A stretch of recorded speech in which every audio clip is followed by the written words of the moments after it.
The Final Fantasy VII Remake is an interesting modernization of the original PlayStation 1 version. They are so similar but so different at the same time. But there's enough difference in it that it makes the experience special. But with difference comes new experience, and with new experience comes new problems. I'm here to help cope with the new problems by sharing tips I found important that you might have missed or overlooked during your transition from a traditional turn-based RPG to an action RPG like Final Fantasy VII Remake. I will try my best to keep spoilers to a minimum. Assess Materia. Materia is an equipable item that you can put on a weapon or an armor socket. Each materia has its own effect, such as being able to cast elemental spells, heals, and etc. Like any other scan abilities from Final Fantasy, the Assess materia scans the enemies and shows details such as behavioral pattern, moves, and most importantly, their weakness. You can also press the touchpad as a shortcut to pull up information on already assessed enemies. The way to acquire this materia is during Chapter 3 when you go around the slums of Sector 7 to make a name for yourself as a mercenary. You will find an NPC named Chadley. Chadley is an intern for Shinra's research and development and will ask for your cooperation on acquiring battle intels. The Assess materia is just one of the many amazing rewards from completing the battle intel. Weapon abilities. This is a new mechanic introduced in Final Fantasy VII Remake. Each weapon in the game has a set ability that you can use during battle. Cloud's Buster Sword has Focus Thrust, while the Iron Blade has Triple Slash. However, every weapon has a proficiency bar that can be filled by using the ability in combat. When the proficiency bar is maxed out, the character will permanently acquire the ability so they can use the ability with their other weapons. Try to make it a habit to max out any new weapons you acquire. Shortcuts. Like any other action RPGs like Kingdom Hearts or Fallout 4, during battle you can press a button or two to immediately use a healing item or a spell. Final Fantasy VII Remake also utilizes a shortcut to cut down the amount of time you are menuing while keeping the fight more fluid. You can customize a shortcut by going to the menu. Under the battle setting, each character will have 4 slots with their corresponding L1 with a square, triangle, circle, and X. You can assign anything from abilities, spells, items, and even limit breaks. For example, you can fill all 4 slots with potions or spells. This is where your preference will come in play and whatever you feel most comfortable with. Change who you start the fight with. Do you like starting with a certain character first, like Barrett, and gunning down the enemies first and switching out to Cloud or Tifa? You can change who you control when you enter a fight by making them the leader. This is similar to the shortcut. You go to the menu and under the battle setting, and instead of pressing X to edit their shortcut, you would need to go over to the character and press triangle. Then a box with the word leader will appear next to the name. Level up your materia. Like I mentioned in a previous tip, materia is an equipable item for your weapon and armor, and that each materia has its own effects such as healing, elemental spells, and etc. The maximum level of materia can vary from 1 to 5, and you can tell what the current level of the materia is by the number of golden stars next to it. It is also wise to have duplicates of the elemental or stat boosting materials, because each materia has their own AP bar, which you earn by fighting and leveling.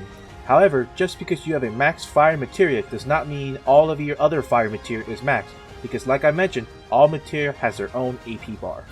Don't skip the side quests. The side quests can be just as fun and rewarding as the main story. They are also important because they can reward you with gills, items, and abilities to purchase certain materials. For example, Chadley, the NPC I mentioned earlier, who gives side quests in the form of battle intels, rewards you with abilities to purchase exclusive materials. The side quests can also be a nice change of pace, and it really helps you connect with the other characters. Don't forget that your own weapons have levels. This can't be an RPG without your own weapons having levels. Every weapon in the game can be upgraded. You access the upgrade by going to the menu. Under the upgrade weapons, you can choose which character and their specific weapon. Each weapon has a main core which emulates a solar system, with the core being the center and the stat boosting being the planet orbiting around it. The way to acquire SP is by leveling up. As you progress through the game, you will naturally increase your weapon level, which will create a subcore that gives additional stat boosting for higher SP costs. You don't have to worry about leveling each individual weapon level because the whole party shares the same weapon level. If you messed up while distributing your SP, don't worry, because you can reset the weapon upgrades through Chadley. While we're on the topic of distributing SP, for those feeling lazy or the casuals, you can upgrade your weapon automatically. Going back to the menu to the upgrade weapon and pressing triangle, this will open up a box with 3 other options: balance, prioritize attack, and prioritize defense. This means that any SP you earn will automatically unlock the stat boosted related to the option you picked. Always be on the lookout for crates and chests. Like any Zelda games, breaking an object for rupee equals good.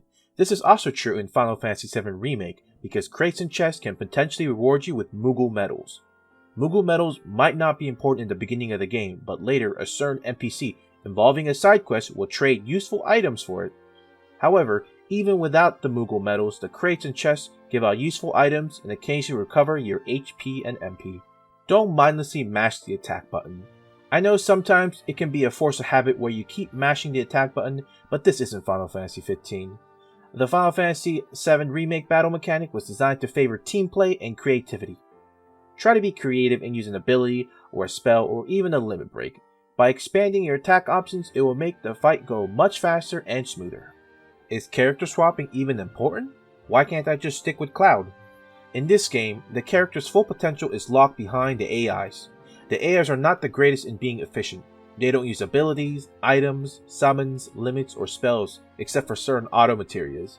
They strictly use only normal attacks, even when their ATB is full. And we all know how ATB is very integral to the game. You need ATB to do anything during a fight, except for your normal attack. That means potions, magic, items, abilities, etc., which all requires at least 1 bar of your ATB. You should always try to fill up your character's ATB and use it when it's full. However, don't mindlessly spam your ATB away because you might just need it for an emergency healing. To take your character swapping to the next level, you would want to strategically swap around while casting moves and items.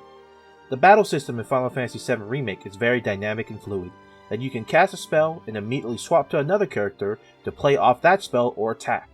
Don't just sit there and watch your character do a move, swap around and utilize your party. Alrighty then, that's all the tips I can give for now. If you think I missed anything that should have been shared, please leave a comment down below. I hope everyone's enjoying the game and love it as much as I do. Make sure you subscribe and follow me on my other social media. Have a great day and adios.